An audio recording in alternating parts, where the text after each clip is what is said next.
Decíamos recién a las 14, el jefe de gabinete Santiago Cafiero se reúne nuevamente con la gente de la provincia de Buenos Aires, de Capital, con ministerios de salud de diferentes jurisdicciones, de las 24 jurisdicciones, vía teleconferencia, para definir los pasos a seguir.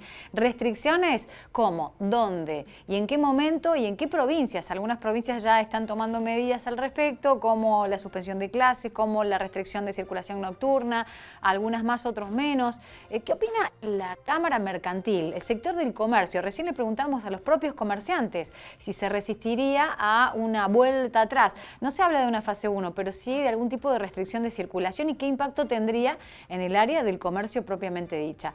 Bueno, vamos a hablar con Pablo Dama, que es el secretario de la Cámara Mercantil, a ver cuál es su postura. Está con nuestro móvil. Marcia, adelante.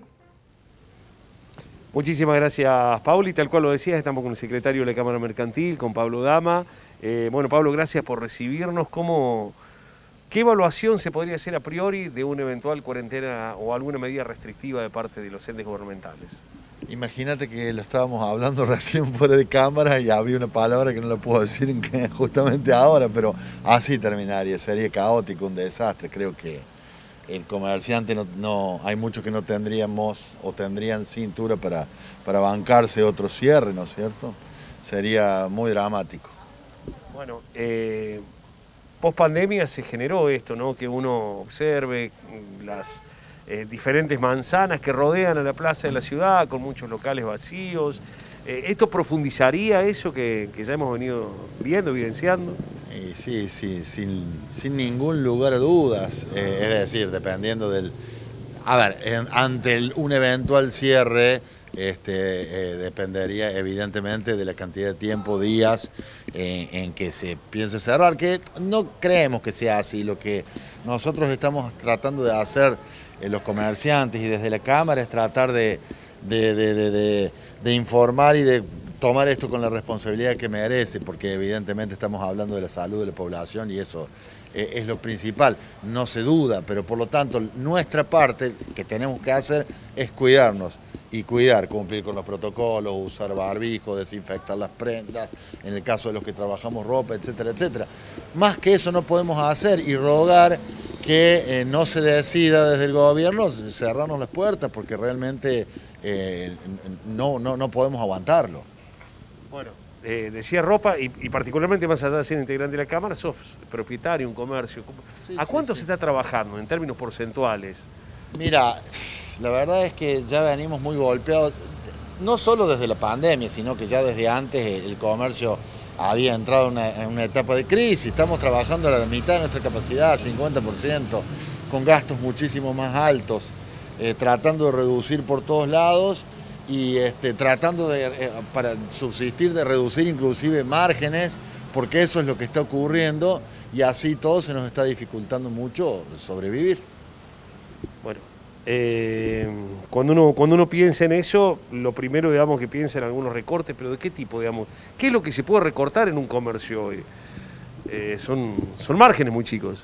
A ver, hoy es realmente así, lo único que está recortando el comerciante es el margen bruto de utilidad, para tratar de tener el mejor precio posible, porque los impuestos hay que pagarlos, la luz sigue aumentando, las cargas sociales son tremendas. ¿Los alquileres? Los alquileres, por favor, me estoy olvidando de lo principal. Entonces, hoy estamos volviendo a hacer equilibrio que hacía, bueno, nada, que estamos acostumbrados, pero que no es sano, ¿no es cierto? Y ha habido tiempos en que por lo menos trabajábamos más francamente. Ahora estamos volviendo a hacer equilibrios. Sí, Pau. Preguntarle a Pablo si está de acuerdo, por ejemplo, con lo que sería una toma de decisión con respecto a la restricción de circulación nocturna, que no les afectaría a los comercios. Si estaría de acuerdo con ese tipo de medida, por ejemplo. Bueno, nos preguntan de estudios cómo tomarían en la eventual restricción nocturna o que se tome algunas características similares a lo que fue la fase 4 en su momento. Sí, entiendo que sí. Lo que pasa es que si hay restricciones nocturnas, probablemente no sea nuestro rubro el que exactamente se ve afectado, pero se ven afectados otros colegas comerciantes de otros rubros, por ejemplo, restaurantes, bares, etcétera. Imagínate que nadie quiere eso. Así que Pero como te digo, yo no soy un experto en salud y en pandemias, es decir, se supone que se trata de hacer lo mejor que sale, pero tendríamos que tratar de hacer lo mejor que sale conviviendo con el virus y tratando de trabajar a pesar de todo, minimizando los riesgos de la población. ¿Cómo notás la gente? Difícil, pero bueno. Se ha relajado? ¿Cómo lo notás vos en el comercio, como mismo comerciante? Entra con el barbijo, se pone alcohol, toma los recaudos del caso, es por franjas etarias. Estás también en una cuadra en la cual se mueve muchísima gente. ¿Qué percibís de la gente? La verdad, y si tengo que hablar en el caso particular, yo como cliente o yo como propietario de comercio, es como que ya se ha hecho una costumbre entrar a un lugar y lavarse las manos con alcohol. Y bueno, sí, con el barbijo puesto, ni hablar, no, por lo menos en lo que yo miro de mis clientes, todas entran con barbijo, no hay prácticamente excepciones. Y si alguien sin querer, porque muchas veces uno, qué sé yo, anda distraído y entró, bueno, se le recuerda e inmediatamente acatan lo que tienen que hacer y ya está. Sí, te escucho. Preguntarle a Pablo, justo vemos de fondo, bueno, una casa de electrodomésticos. ¿Qué se conoce desde la Cámara de Comercio, desde la Cámara Mercantil? ¿Qué pasó con otra casa de electrodomésticos que cerró, que dejó a muchos trabajadores bueno, preocupados, en situación casi de calle? Y si va a pasar esto, desde la Cámara tienen conocimiento que puede pasar con otras cadenas, con otros comercios importantes de la ciudad de Río Cuarto. Bueno, nos preguntan en particular, veían de fondo una casa de electrodomésticos, lo que ocurrió con otra casa de electrodomésticos en la ciudad que estaba ubicada sobre calle Rivadavia. Bueno, ¿hay algún temor desde la misma Cámara? ¿Qué análisis se hace también sobre estas superficies tan grandes que han tenido que cerrar, que tienen una posibilidad todavía muy primaria de comercio online?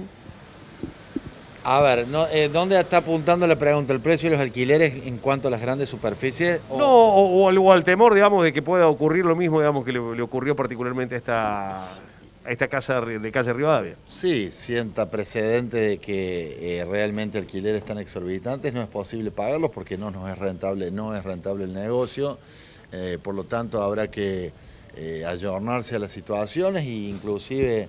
lo voy a decir así porque tengo claro conocimiento de que en otras ciudades más importantes, comparativamente los alquileres son mucho, pero mucho más baratos que en Río Cuarto. Entonces, lo que se está diciendo o lo que se está pensando que Río Cuarto, no sé, vive en ese sentido en una burbuja, que en otros lados no es así.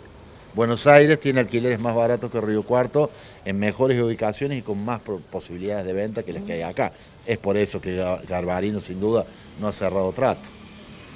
Bueno, vos decías, digamos, esta cuestión de precedentes. ¿Hay otras firmas o tienen conocimiento que estén pasando por una circunstancia similar? Porque no los mismos trabajadores decían que no era por falta de venta, sino por una cuestión particularmente esa, ¿no?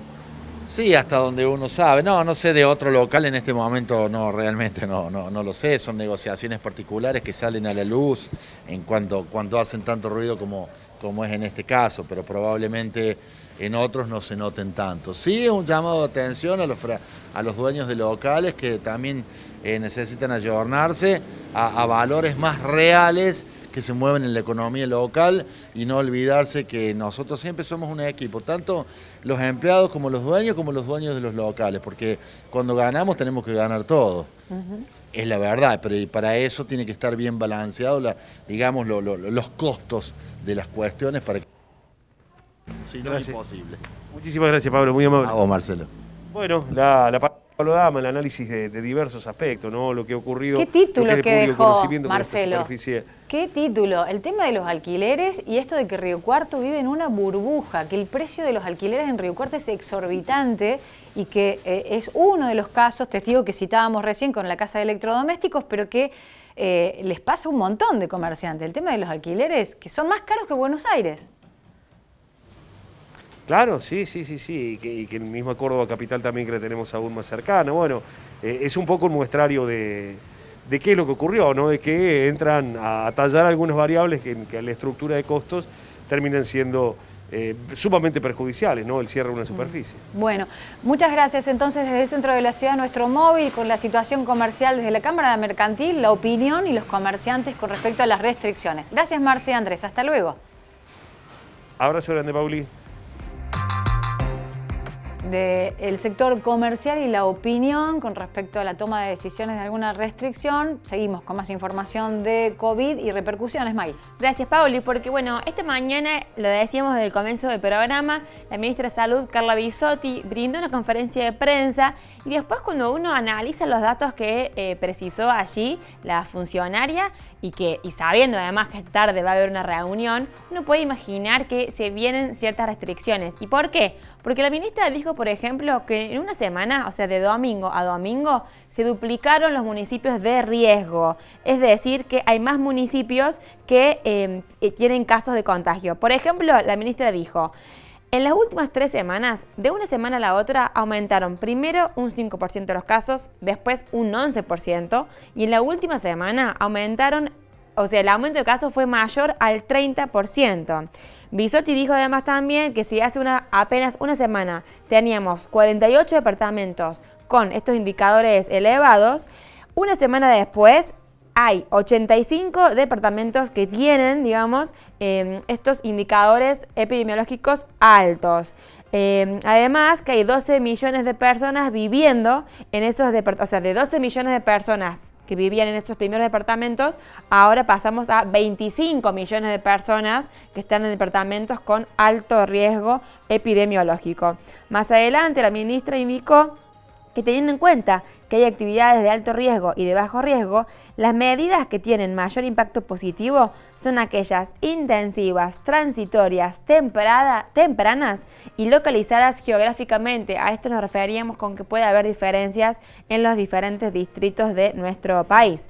Además, dijo Bisotti que estas definiciones se deben tomar sin impactar en medidas productivas, comerciales y en las acciones de esparcimiento que han demostrado que no son fuente de infección y tratando de impactar lo menos posible en la educación y en la presencialidad. Por último, dijo, el año pasado fortalecimos el sistema de salud para hacer frente a la pandemia y las próximas 3 semanas necesitamos bajar la transmisión para poder vacunar a quienes tienen más riesgo y poder bajar la mortalidad. Son algunas entonces de las precisiones que brindó Bisotti esta mañana, que lo veníamos diciendo en Punta de la M, te lo mostramos incluso hablando de cómo esto puede influir en el comercio de nuestra ciudad, también en el área de salud, en las clases, bueno, en definitiva, un conjunto de actividades que hasta ahora siguen funcionando normalmente, pero veremos si se toma alguna medida al respecto. Así que algunas de las definiciones que dejaba esta mañana la ministra de Salud, veremos qué pasa hoy a la tarde, mañana se lo vamos a contar seguramente.